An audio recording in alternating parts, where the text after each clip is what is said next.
Legacy, 1278 AM.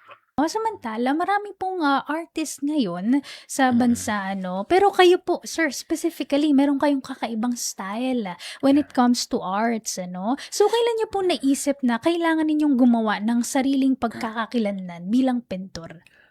Bata pa man ako, nandun na yung mga style, mga estilo Mhm. kung paano ginagawa. Yung estilo sa buhay, lalo na sa pagpipinta 'no, ano naman yan, darating yan, Kung ano yung paborito kong estilo nung bata, yun pa rin hanggang ngayon, parang gano'n. Mm. Pagyamanin mo, yun yung the best talaga. Well, listening po sa inyo parang ang dami-dami ko pang kakaining bigas gano'n 'no yung feeling ko, ang dami ko pang Mm. matututunan sa Yung inyo. nadadala ko sa ibang bansa na mga obra, ito yung ano, hand painting.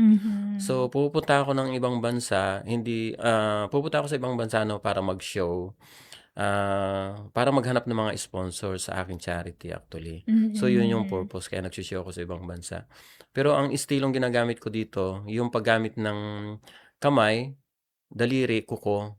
So, yun lang 'no, walang brush. At the same Mm. time, yung paggamit ng apat na kulay, red, yellow, blue, white.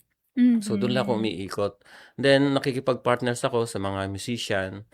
Dito sa Pilipinas, mga celebrity musician ng ating mga Mhm. partners, 'yan. Binigyan tayo ng ano, ng talento 'no, talino Mhm. at talento, ng Panginoon, pero may kanya-kanyang purpose tayo 'no. Para sa'kin kasi ang binigay sa ating talento sa sining, ah, tools lang siya to develop Mhm. yung community, rural development through arts, gano'n. Parang Mhm. uunlad ang bayan sa pamamagitan ng sining.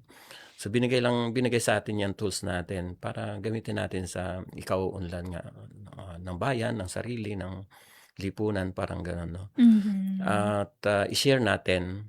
Sabi ko nga pagka, kung marunong ka mag-drawing, kumanta 'no, tuloy mo lang, pagyamanin mo hanggang pagtanda kasi 'pag hindi, babawiin ng God natin 'yan, gano'n. Mhm. So, kaya nga sabi nung iba, nung bata ako na marunong akong mag-drawing, pero nung tumanda ako 'di ko na kaya, binawi na kasi 'no, kasi hindi mo Opo. ginagamit, 'yan, parang Hmm. gano'n.